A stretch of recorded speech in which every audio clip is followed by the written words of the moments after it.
Hello po, isang magandang araw po sa ating lahat and kumusta po kayo? Ako po si Ate Mel and sa lahat po ng mga baguhan po dito, maraming salamat po guys, no? And for you na nandito po, I'm so grateful. Maraming salamat po na sana po magstay kayo. And marami po tayong pag-aaralan po dito na kung saan kung minsan magagaling po sa inyo yung topic po natin, no? And sa ngayon, kung maalala po niyo, nagbigay po ako ng iba't ibang klaseng lakas po ng birthday po. Meron po tayong binigay na likas na maswerte. Meron din tong tao na naturally gifted, and sa ngayon, dito tayo sa tinatawag po nating naturally intuitive. Ito yung mga tao na malakas po talaga ang pakiramdam. Pwede po silang makakita, pwede po silang makakarinig, malakas po yung pandinig nila, malakas yung pakiramdam nila. Like, pag napunta po sa isang lugar, is like alam na nila kaagad, no? Ito po yung mga tao na ipinanganak po ng Pitsa Dos, no, 11 and 20 and 29. Magbibigay po ako ng kumaga sa akin yung ano po ang po pwede mong gawin or yung lakas po ng isang tao na ipinanganak po ng dos, no. May mga tao na ipinanganak po January 2, no, February 2. So, March 2 or April 2, no. So, ito naman sila is like magdepende po sa kung saan buwan, kung anong buwan ka or anong zodiac ka ipinanganak. And sabihin po natin na ang tres mo, like review po natin yung nakaraan, yung mga tao po na isinilang po ng 3, for example, gawin po nating Gemini 3, or sabihin po na, June 3, which is Gemini, and then nataon po siya na 3 po siya. And magiging maswerte po ba siya? Not at all. Kasi not at all times, no? Kasi alam niyo kung bakit? Kasi po ang Gemini kasi is more pabago-bago siya. And nandyan na po yung totoo po niya, super lakas po ng charm niya kasi po halos lahat po kaibigan niya, pero wala pong magsiseryoso sa kanya pagdating po sa pag-ibig. Bakit po? Kasi ang mostly na hindi po kilala siya, na hindi po alam ang pagkatao niya, lalabas po kasi siyang masyado pong palikero, babaero, or sabihin po natin kabaliktaran po na masyado pang, kumbaga sa akin, parang syota ng bayan, babae man o lalaki. No, dahil po doon sa charisma nila na kumbaga saan hindi mo mapagkatiwalaan, lalo na sa mga tao pong isinilang po ng dos, na isinilang po ng February. Pag tingnan po nila yung Gemini, off sila kaagad doon kasi parang super flamboyant po kasi yung Gemini 3, or sabihin po natin na ipinanganak po na 3 na air sign kasi nagdagdag po ito sa ano nila na isa na nga po silang air, and parang lagi po siyang nakalutang, or sabihin po nating more on mayabang or nayayabangan ka po sa kanila. Itong mga dos, ito po yung mga tao na yayabangan po sa kanya, no? And hindi po sila magtitiwala dito unless makikilala po talaga nila to. And so sa akin, kahit sabihin po natin na ganito ka, ganyan, that is not the final score. Kasi kailangan mong iano yung buwan mo, ikaano mo yung taon mo. And i-combine mo po siya lahat para magkakaroon ka po talaga ng idea din kung ano ka, kung sino ka. But it's a good start, you know. And for me, ang mga dos kasi, ito yung female energy na kung saan, lalo na yung mga dos, sila po yung takot na takot sa limelight, yung takot na takot ma-expose. Sila yung mga tao na masyadong mahiyain. Sila yung tao na halos hindi po makapagsalita kapag sila yung nako-confront, no? Ayaw nila ng gulo. So sila po yung taong sunod na lang po, bow na lang po ng bow. Which is also ang negative impact po niyan kasi lahat tayo may desire. No. Etong mga ipinanganak, halimbawa ngaya February 2, so nadagdagan pa yun, no?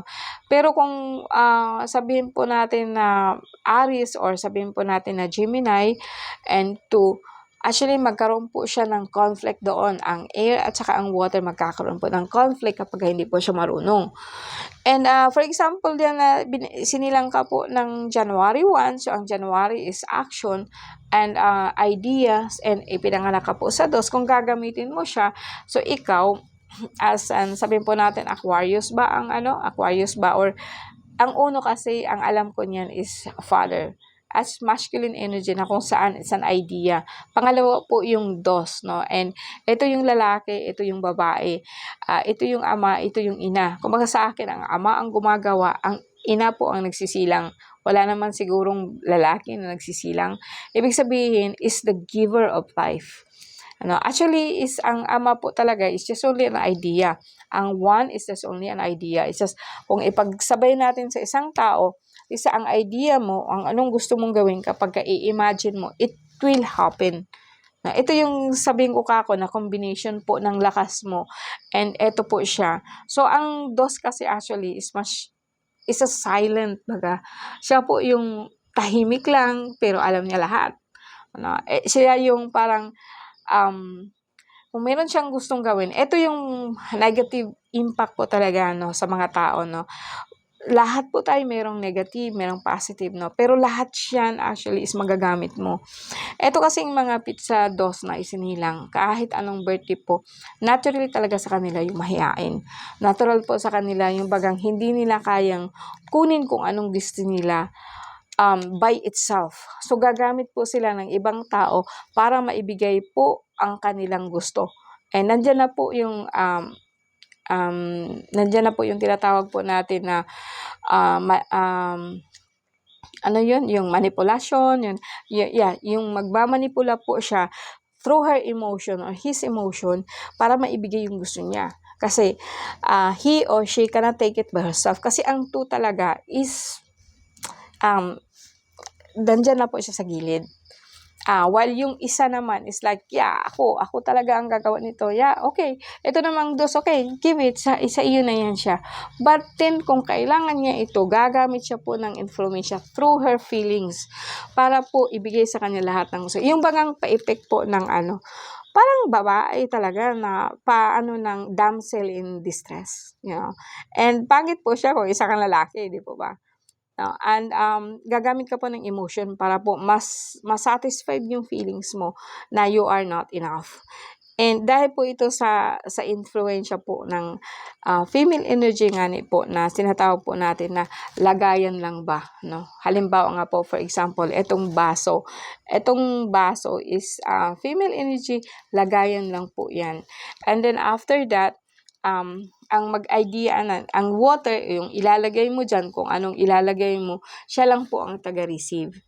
And wala po siyang capacity actually na magkuha po ng sarili niyang kakayahan. Kasi nga po, as I said, masyado po siyang mahiyain. So, kung hindi po niya direktang sabihin sa iyo na ibigay yun sa kanya, she or he will use other terms po para ibigay mo sa kanila ng kusa. And mind you guys, hindi mo talaga mahahalata yun. Ito po yung skill po ng mga tos.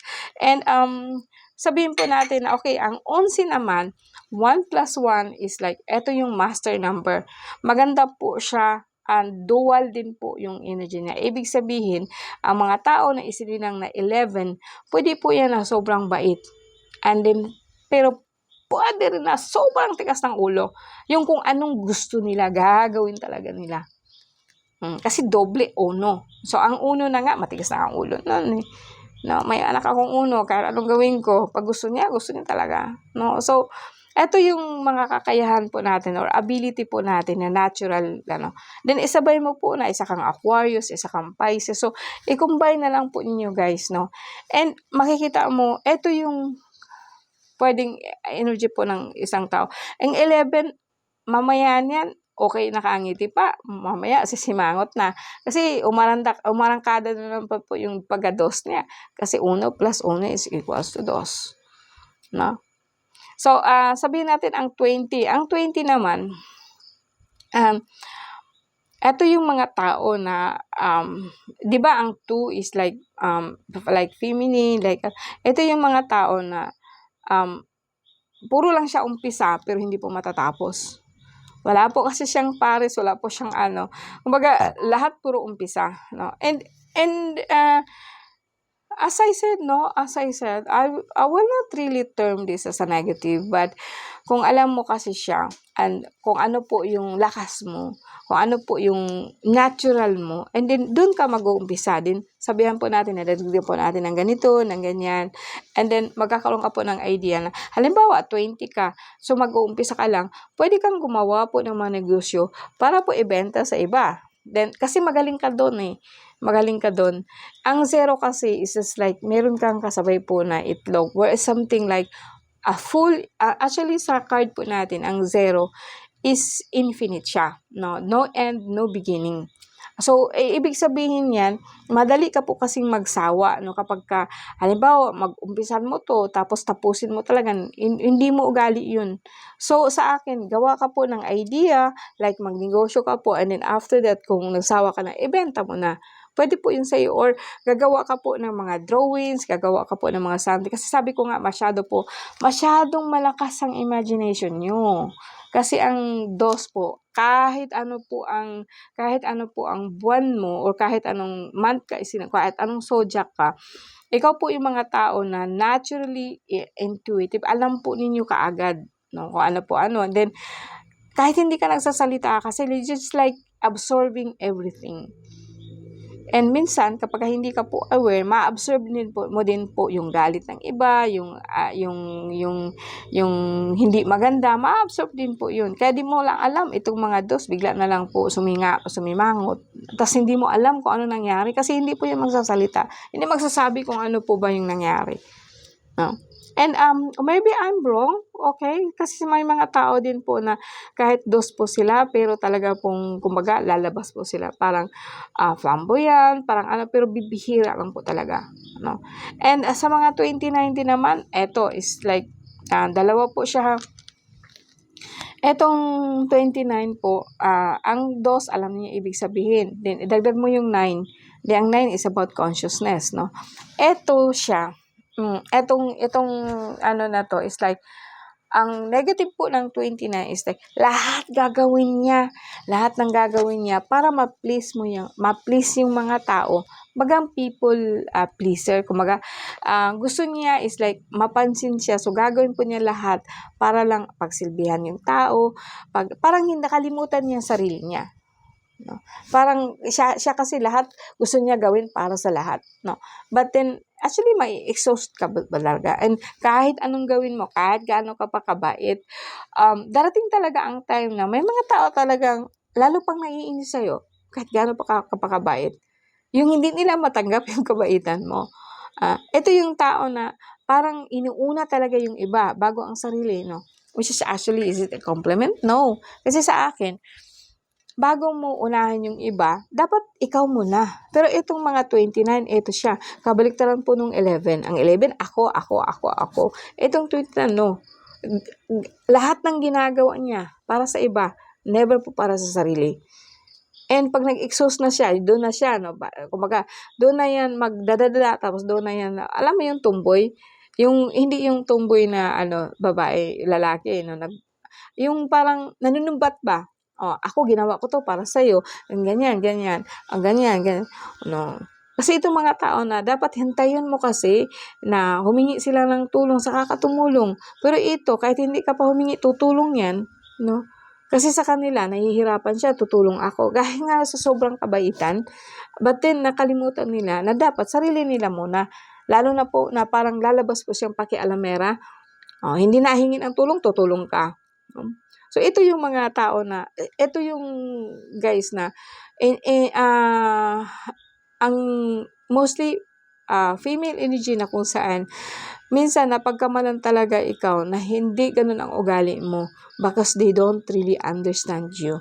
Malalim po masyado ang mga dos, ang 11, medyo madali lang, yan talaga, yung parang siga sa lamig, siga sa init, yung gano'n. Yung parang mamaya yan, okay pa, mamaya na, bigla na lang pong nakasimangot, as I said nga po, no. And pag gusto nilang gawin ito, gagawin na hinihingi ng tulong. Ito kaya ko. Kabaliktaran ng 29 nga po eh. Pero parehas lang po ang dyan. Parang sa piso ba na baliktarin mo, magkaiba yung mukha. Pero iisa lang po yan, no. And sa akin, ito yung mga tao magaling po actually na artist, no? Sila po yung mga tao na madaling pong makikinig kasi sila po talaga yung tao na tahimik lang. Pero nasa loob yung kulo. Tapos lahat pala na-absorb na. No, ikaw naman na sabihin po natin mga 3, mga 12, ikaw isalita ka ng salita, hindi mo alam yung nakikinig sa'yo, na-absorb na niya lahat kung ano yung sinasabi mo. Alam na niya lahat kung ano po talaga ang tunay na nararamdaman mo, kahit magsinungaling ka pa sa kanya. Ito po yung mga dos, no? Delikado po siya pagka, kasi malaman nila kaagad kung sinungaling ka ba o hindi, or ano ka ba. Ganun, no? So, sa akin guys, like, ito yung mga tao po na napakagaling mag-receive po ng feelings po natin without us knowing. Kaya mag-ingat po, or sabihin po natin na tayo, wag ka kasing basta-basta na lang po magsabi or mag-aano kasi itong mga dos, alam nila, mababasa nila kaagad yung yung intention mo sa kanila bago po nangyari. Okay guys, maraming salamat po sa inyo. We are 15 minutes na po, and sana po nag-enjoy po kayo. Meron pa po akong ibibigay, no? Iba pa, no? Maraming salamat po sa inyo po, and magandang gabi po.